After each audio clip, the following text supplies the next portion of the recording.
great business plan for 2021.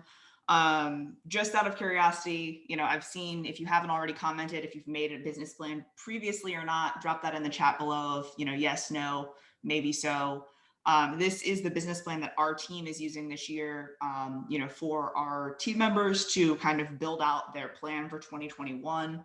I think the biggest thing that I want to stress to my team, and obviously stress today, is as you're building out a business plan, think not only about what you are looking to do professionally, but also in your personal life. So, I think everyone always wants to say that they want to make more money, they want to sell this many units, they want to do this, they want to do that. But think about, as you're making all of this money, how will you spend it personally, spend it for charities or donate to charities and things like that. So we'll dig in.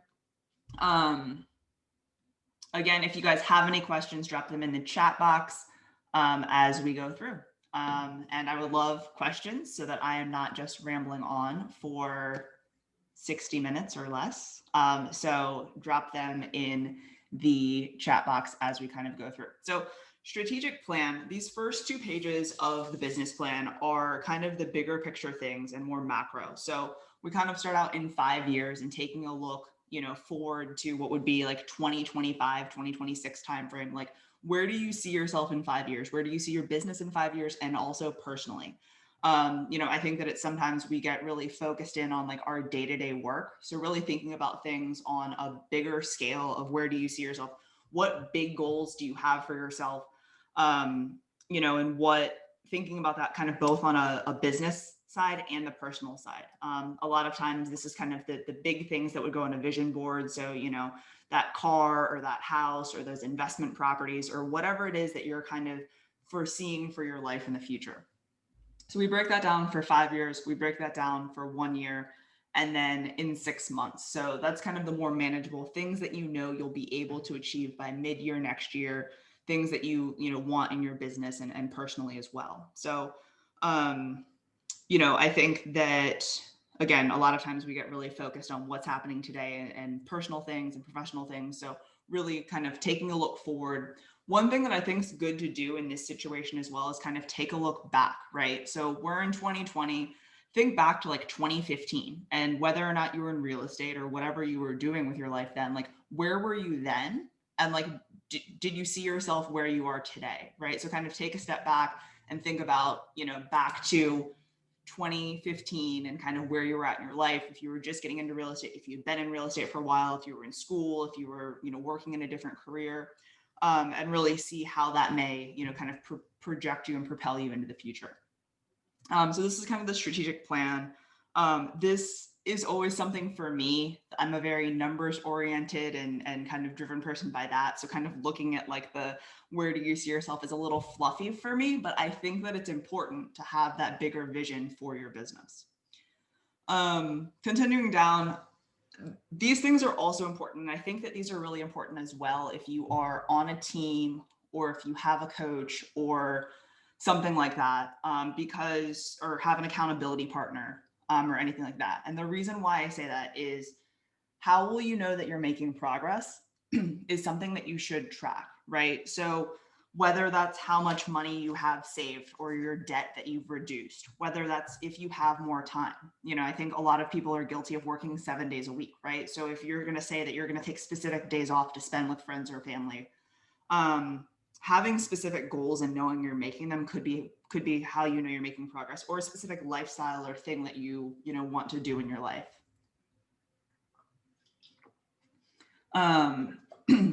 Moving down to 8 and 9, these are kind of things that are more business oriented. So one is, what's the biggest pain in your business right now? So this could be things that you don't like to do. This could be things that are difficult. This could be things that you could be, more consistent with. So think about things in your business that you could, do better at or see better results from. So those are kind of the biggest pains in your business. This could also be things that in the future you may outsource. So a lot of people talk about, hiring an assistant or hiring a virtual assistant or hiring a transaction coordinator, doing different things to better leverage your time.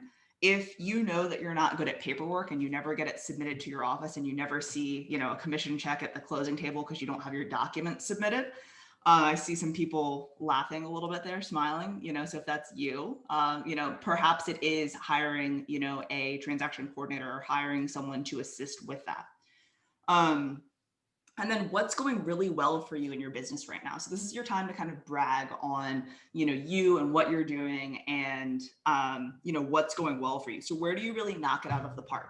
What do you enjoy doing? Where, do you see yourself where you're most happy professionally? What makes you the most money too? So like what, if you have different lead sources, what lead sources have the highest ROI? So what are things that, you do really well, and you enjoy and are successful with.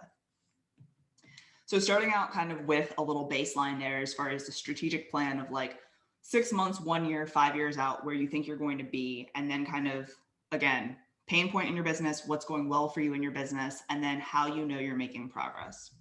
If you guys have any questions on that, feel free to drop them in the comments. One other thing that I think I didn't mention prior to starting is if you guys do have any comments, feel free to reach out via email or DM me on Instagram. And I'm always happy to help, in regards to any goals or, questions you may have or things like that. So moving on to personal objectives. Again, this is one thing that's always difficult for me to come up with. I think I always have goals in mind, and I think the business goals in mind. And I think the hardest one for me is always like fun, because I'm like, I don't really know what to put down for fun other than like maybe selling more houses and, I don't know what. So, this is one that I always seem to draw a blank on. But think about, kind of your personal life and think about the things in your life that you'd like to spend more time doing or, spend more time with or whoever, that may be. So for family, if you have a spouse or a partner, if you have kids, if you have extended family, some people have friends that might as well be family, so of those people, do you want to spend more time with them? Do you want to visit with them more? Do you want to travel with them more? If traveling is something we will do in 2021. So think about that and think about, the things that you want to do with them and be specific, So I think in getting into real estate initially, before we started a team, my husband and I both like worked a ton and we didn't spend a ton of time together. And when we first hired our business coach, one of the things she said was, you guys need to pick a day to have a date night. And that needs to be a non-negotiable in your schedule. And we're like, okay, yeah. We got you. Okay. Sounds good. Whatever. And then, 2 weeks later or 3 weeks later on a coaching call, she was like, hey, so how have your guys' date nights been? And we're like, oh yeah, they're good. And like her knowing us, like then decides to dig deeper. She's like, okay, so that's awesome that they were good. What'd you guys do? And like we were put on the spot, right? And like we clearly hadn't gone on a date night. We probably were like out showing clients, or like I was making a spreadsheet on my computer.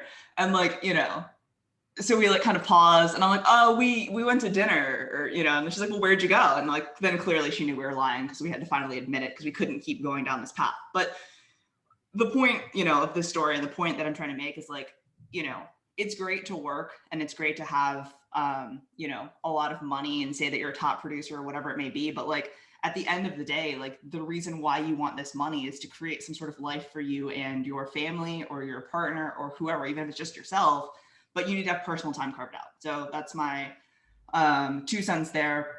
As far as personal goals or personal objectives, think about things that you want to do for you, right? So whether that's personal development, whether that's reading books, whether that's, taking 1 day a month where you go to a spa day, whatever it is, think about those things that are important to you that you want to have in your life in 2021. As far as fun, personal hobbies as well in here, and different things that you find to be fun. So whether that's, doing something specific each month or every few weeks, or, spending time with, the next line friends, social events, happy hours, Zoom happy hours, game nights, and then think about too with friends, like just actually calling people and like spending time with people, so I think we get really busy and you kind of put off, social interaction with people and spending time with people. And, it's fun to hang out with friends. It's fun to have a social life. So think about that. And then fitness. So whether that's, going to the gym, whether that's doing yoga a specific amount of times per week, whether that's stretching more often, drinking more water, things that, for your personal well-being, taking a certain amount of steps per day, things like that. So really think about the different personal objectives that, are important to you. All right. So for some people on here, I saw some of the people that joined, I know have core values. I know they have teams with mission statements and things like that. But if you haven't created that, I think it's really important to know both, if you're creating a team or if you're, just looking, working with clients, you want to know who you're for and who you're not for. And I think having core values and knowing what those are important. I think deep down, everyone has them, but not everyone puts them out to the world. And that's something that was important to us when we started a team, to ensure that we knew what our core values were and we knew that we wanted to hire and fire to those values. So for us as our team, ours are integrity. So clients come first, and obviously, running our business with integrity, growth. So one thing that's very important to me is continuing education, and, not just relying on the minimum standard for continuing education, but going above and beyond that, and ensuring that we're staying up to date with what's going on in our industry. Teamwork. So, being collaborative, not only, within our team, but also with other agents on the other side of the deal. Charity, giving back is important to me. So we give back, to local organizations as well as national organizations. Professionalism, I should hope speaks for itself, and being professional, even when you don't want to be. And then being proactive is our last one. So, coming up with solutions and also forecasting. So I think that's really important in a transaction, is to always be proactive and ensure that, you're letting everyone know kind of what's happening and next steps, and, coming up with solutions as opposed to just kind of complaining about problems. So those are our 6, core values. And I think the thing that we've realized is, it's super important for us to hire team members that also feel that those core values are important. So that's something for us when we sit down with our prospective team members, we go over those core values in the interview. We ask them for times in which they felt that those things were tested. We really want to talk about that on the front end, because if someone, doesn't want to continue to grow, if they don't have integrity, if they're not a team player, if they're not professional, if they don't want to give back, and they're not proactive, it's not going to work out. And clearly those are all pretty, I should hope, baseline values for humans, but, it's definitely something that not everyone has the same level of these things as you may have. So these are, again, just things to do. As far as this specific sheet here, basically kind of write down the words or phrases that are the character traits that you value the most. If it's important to you, write it down. And then as you kind of go through that list, carefully consider how each one of those fits you. And you can kind of cross off the ones that you think that may not be as, that may not resonate as much with you. And then once you kind of get down to maybe 5 to 10, those should be your kind of core values. So some down here are examples of ones that are like sentences instead of, or I guess more phrases than words. So deliver value, embrace innovation, build and maintain trust, execute with relentless discipline, and strive for greatness. Another core thing, I guess core is a bad word, but another core thing about, kind of starting your business, if this is something you haven't done previously, is having a mission statement, understanding kind of why you're in business and why you're doing what you do. So these are just some questions to ask. Why are you in business? What makes you unique?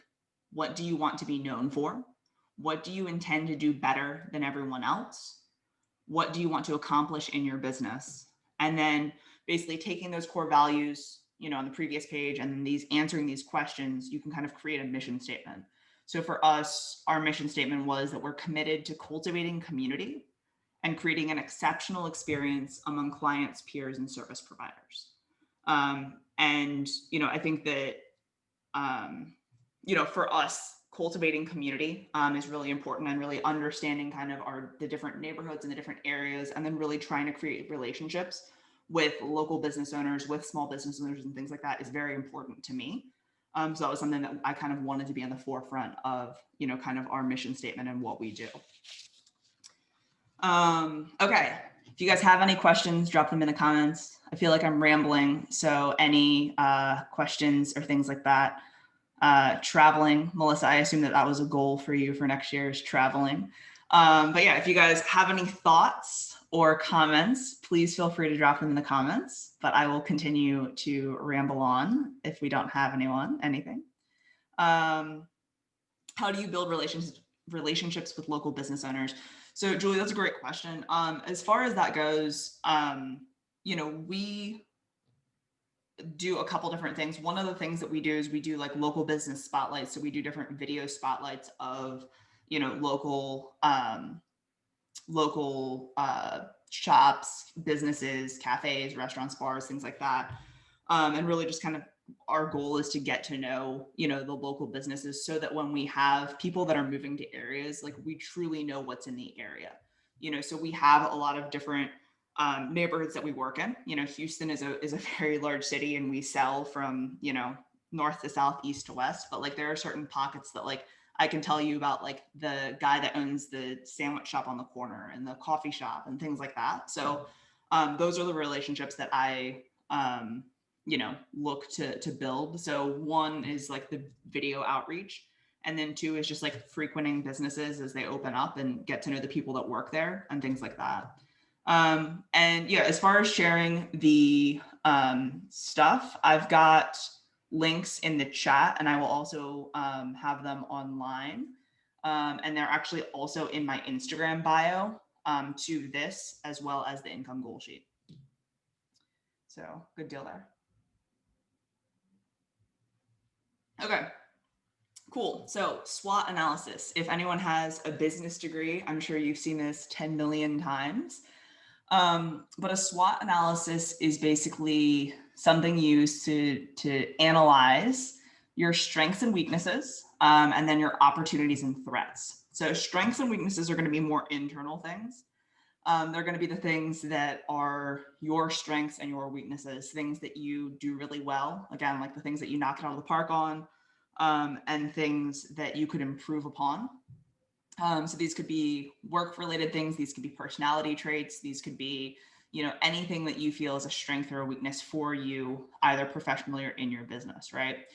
Opportunities and threats are going to be more external. So opportunities, think about like business opportunities or things that you could do to earn more business or strengthen your relationships or things like that.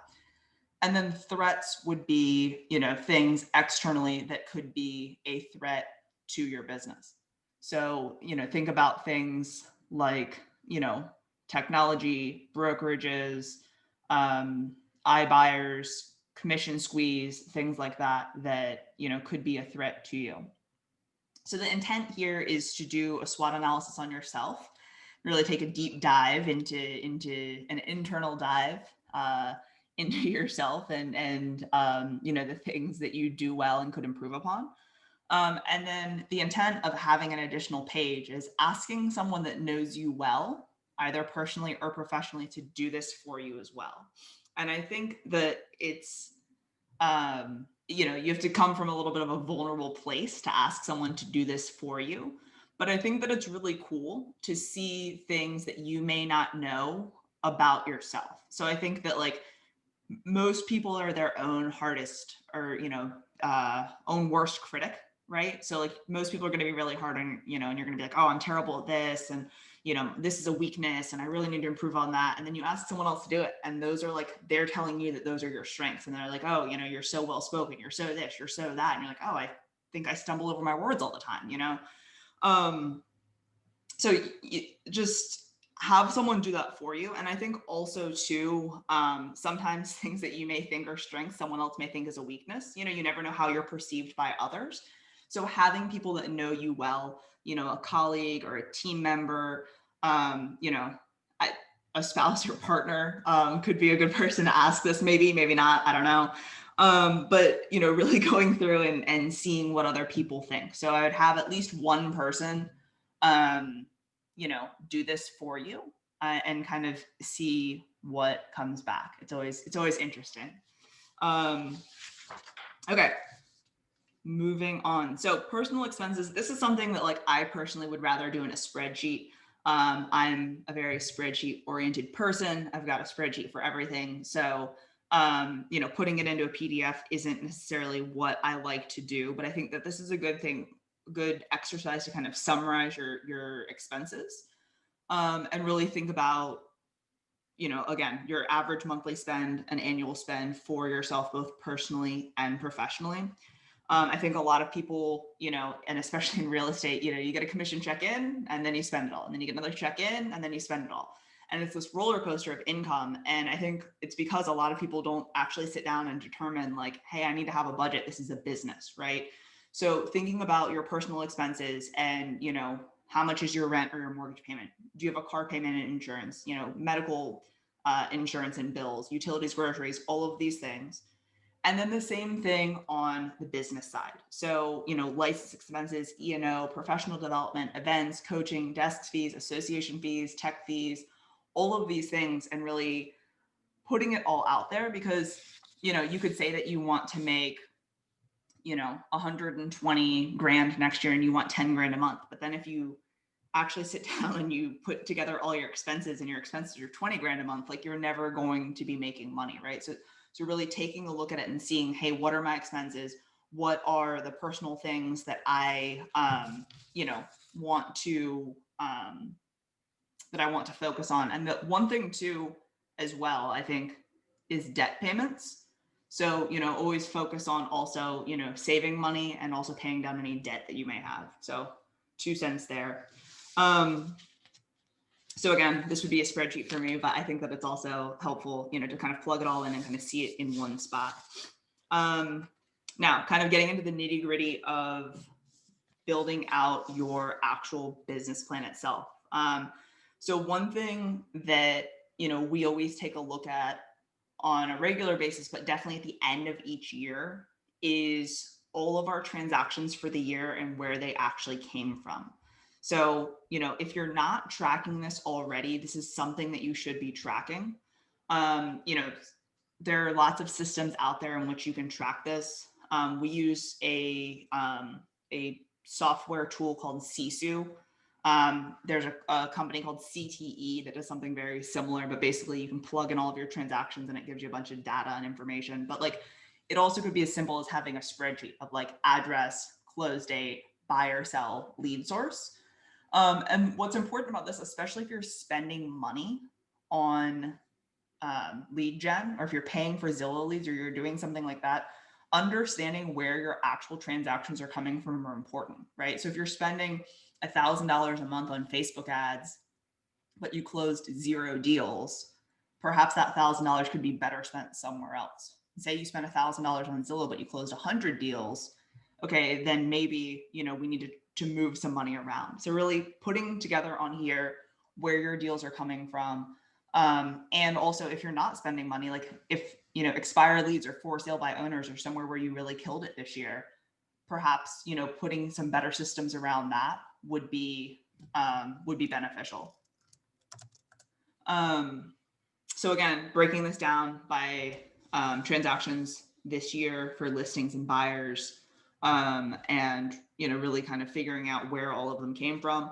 One thing that I also broke down here that we track is referrals. If they came from an agent, like an agent to agent referral from another market, if they came from a lender, or if they came from our sphere. And you can even break that down further to past clients versus sphere, because obviously you have friends you've never worked with versus, past clients. But really focusing in on where those referrals are coming from, as opposed to just saying, oh, they were a referral. Because if we're getting a lot of referrals from a certain lender or from a certain agent, those are people that we definitely want to foster that relationship with. And then on the other side, basically just putting down the 2021 goals and the things, scaling up from this year. If you're looking to do more transactions next year, where will they come from? All right, so this next page is the income goal sheet. And basically the income goal sheet is in the PDF, comes down from this spreadsheet.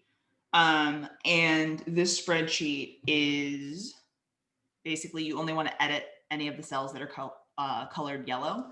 So you'd put your name here if you want. And then what you would want to plug in is how much you want to net annually. So, we'll just change this to 250. You would want to enter in expenses. So obviously that's going to include taxes. So that's something to think of, as well as whatever other expenses you have from your previous pages. So say, your expenses are 35%, commission for listing, percent commission for buyer, your commission split. So this would be your split either with your team or with your brokerage. So say we'll just change that to 80. And then you would plug in your average prices, your average closed listing price, and your average closed buy side. So depending on your market, obviously that could be higher or lower. You're going to want to plug in how much of your business is listings and how much are buyers. And then basically what this will do is it will calculate out, the average list price times your average commission to show you how much income on a per transaction deal and on an annual basis for how many closings you should be shooting for. So again, as we play with this number, say you tend to have your listings are a little bit less expensive than the buyers you work with, those numbers will change, right? So as far as how many transactions you need to get, those numbers will change. You can also change this from 60% to 40% or vice versa if you work with more buyers than sellers. So again, this is why it's important to track where your business is coming from and the mix of your business so that you can properly kind of track how that's going to look for next year. Moving down the list down here on the listing goal and the selling goal. So if basically you're saying you have 20 listings sold, the first ratio is going to be the amount of listings to listings sold. So not every home that we take, as far as a listing, not every listing we take sells. Sometimes they expire, unfortunately, right? Sometimes, the seller determines they don't want to sell. Sometimes they lease. Some things happen that you don't always sell every listing you take. So you would want to change that to a reasonable amount. This is 85%. For every listing that you have, this second ratio would be the amount of listing presentations to listings. So if I went on 36 listing presentations in a year and I get 65% of them, that would give me 23 listings. But say my hit rate is a little higher, say it's 75%, if I get 3 or 4 listings, then that would knock this down marginally, but that would knock that down to only needing 31 presentations a year. Yeah, I will share the spreadsheet as well. There's a link in the chat, but I will also send that out. So then basically to have 31 presentations annually, that means I have to have 2.58 presentations monthly. And that's one every 11.64 days or 0.62 presentations a week. So that would mean that I would say you need at least one a week, that should be your goal, right? And then on the sales side, same thing. Yeah, and the link to both of these are also in my Instagram bio as well. On the selling side, it's the same thing. Basically, if you want 24 buyer sales per year and 64% of the buyers that you work with actually end up closing, that means you need to find 38 new buyers next year. For that, that's 3.3 people monthly. So that's one every 9.6 days or 0.8 buyers a week. So basically what that is like, again, one buyer a week. So if, you're sitting here and you're like, okay, I need to sell 44 or 45 homes next year, that may seem a little daunting. But if you break it down to, I need one listing appointment a week and I need one new buyer a week, that's a little bit more manageable than like, where the hell am I going to find 44 homes to sell? So just something to consider there. So then again, down here, it kind of just breaks down how many listing appointments you need, listings taken, listings closed, and everything per month, and then annually.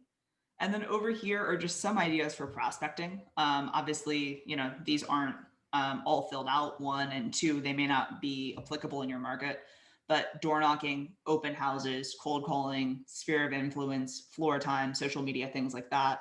And then when are you going to be doing those and how frequently? So these were ones I think that one of our team members actually had put in, but like door knocking every Friday for 100 doors, open houses every Saturday, and that's 1 per week, cold calling every day until they hit an appointment, sphere of influence monthly until, not monthly, monthly, and they send a mailer to each person in their sphere, floor time whenever possible, but to do at least 3 shifts per month, and then social media 1 post a day. So those are just some ideas as far as prospecting. We'll get into that a little bit deeper, but that's basically the income goal sheet here. In the PDF is fillable for, this information, but this is obviously a lot more detailed and a lot prettier than just all of the words on a page. So again, the link's in here. The link is also in my Instagram bio, and I will email it out later. All right, pillars of income. So most people are going to tell you, most coaches are going to tell you that you should have at least 4 pillars of income. So that if there are shifts or changes in the market, or if things, change with how companies, allow you to buy leads from them or things like that, you're not fully reliant on one source of income, right? So if Instagram was your one place where you were getting buyers from, and then the algorithms change and no one sees your posts, like you could be screwed, right? So you need to have more than one pillar of income. So basically in this, what they want you to do, or what the intent is here is up at the top to put in your income goal, what that looks like per month and per year. And then down here, there are some spots to put in different pillars of income. So as far as pillars of income, if you're sitting there, you're like, I don't know where my buyers come from. I don't know where my listings come from. I just sell real estate. Here are some ideas: open houses, Zillow, Realtor, Trulia, social media, networking. So that could be a networking group or organization, for sale by owners, expireds, geofarming, relocation or relocation business, investors, builders, circle prospecting, sphere and personal contacts, referrals. Those were just a few that I wrote down. If you guys have any other ideas, feel free to drop them in the chat below.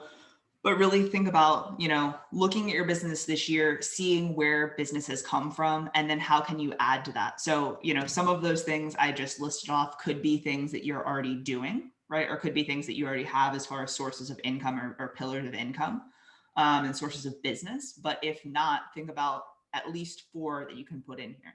Because again, I know a lot of agents that were super open house heavy and got a ton of business, both listings and buyers, from open houses. And then, COVID comes and we aren't doing open houses for a while. Some places still aren't allowing them. So if that was your one source of business, 2020 is probably not been a great year for you, right? So really think about different ways in which you can leverage your time and have different sources of income. All right, marketing plan. So this is just some ideas. And again, some of this could be, some of your sources of pillars of income or sources of income, but here are just some ideas of things that you can do in 2021. So I'm not going to read all of these to you. If you want to drop in the comments what you think would be your number one thing that you may want to do in 2021, that'd be cool. If not, that's fine. I will just continue to talk to myself. But just think about, the different things that, you can kind of do and implement in 2021. If you're already doing all of these things, then great. But chances are, there may be 1 or 2 things in here that you're not. So really think about, for all of these different categories, what are the things that you can commit to? I've seen some people where they check every single box and they say they're going to do them all. Realistically, that's not going to happen.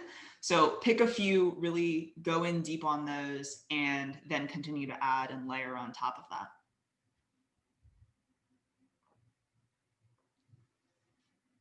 But any input would be great.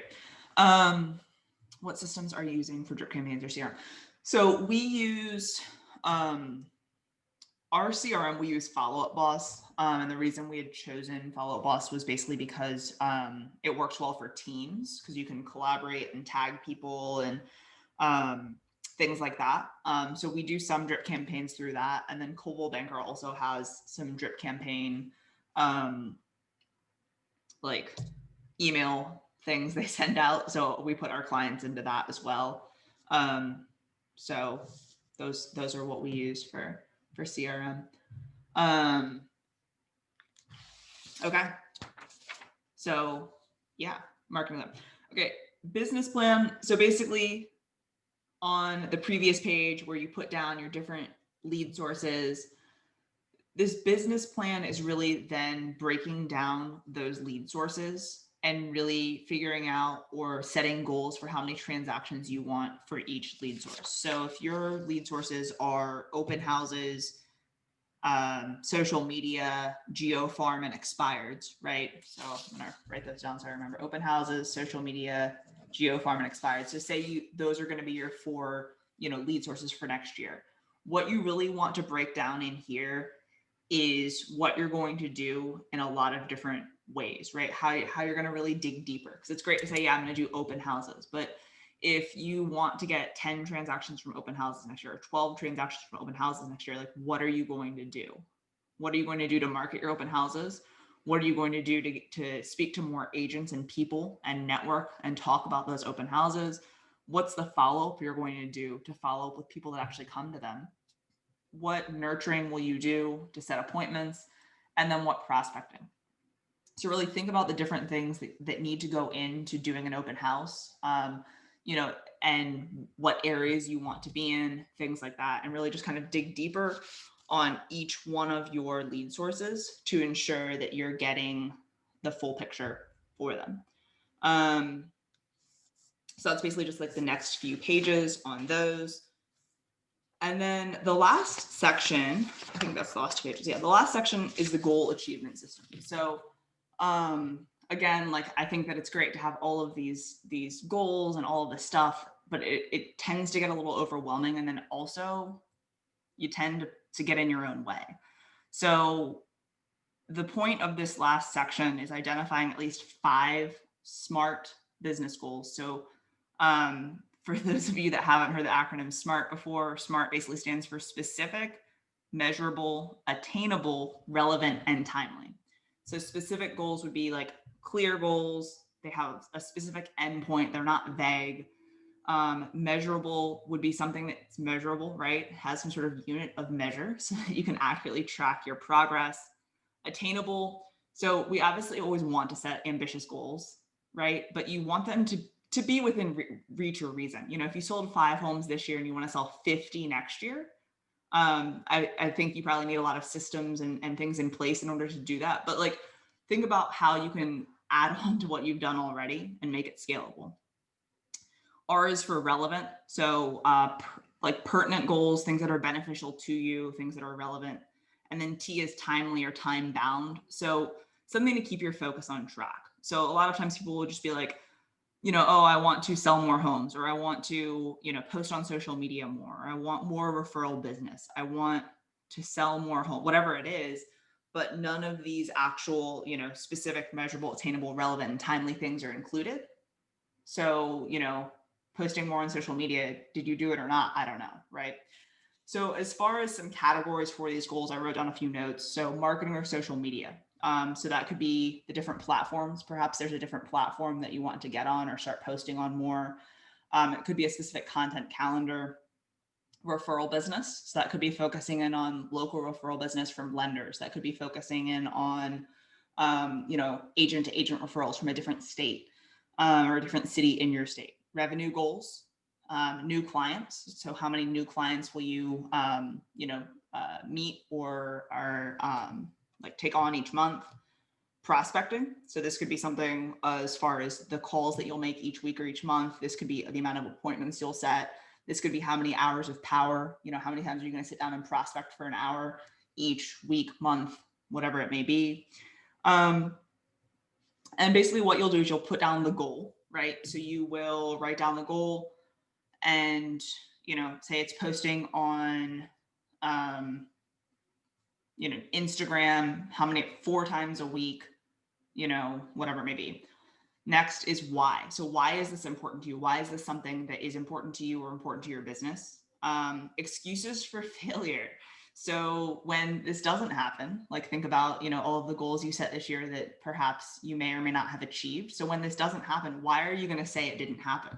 Right? And I think if you look deep down inside, you know why, right? Like, okay, so if it's making cold calls and say it's making, a certain amount of calls per week and you didn't do it at the end of the week, what are you going to say? Oh, I got too busy. Oh, I didn't want to bother them. Oh, my whatever got in the way. Why aren't you going to do this? Next would be the resolve for that. So, all of the excuses you tell yourself to justify why you haven't done specific things. So like having that resolve and what you can actually do to get it done or resolve your excuses. So like if, making calls is the goal and then your excuses for failure is like, oh, I didn't want to bother them. Oh, I got too busy. Oh, I this, oh, I that. Then, perhaps it's that you need to time block out a certain amount of prospecting shifts per week. Perhaps it's that you need to sign up for phone call, office time, floor time at your office. So that you have to go in and sit in front of a desk and make phone calls and, take any phone calls that come in. Perhaps it's that, you need to remind yourself that like when you're making phone calls to prospects, you are doing it out of, the ability to help them. You're not bothering them. You're helping them to purchase a home or sell their home, things like that. And yeah, so really think about the different things that you can do to resolve those excuses and really kind of just nix them now so that when they come up, you can kind of remind yourself, no, this is why I'm doing this. And this is, what I need to do to get this done. And that's basically it. So that is basically, I think there's 5 or 6 of those to be able to plug in.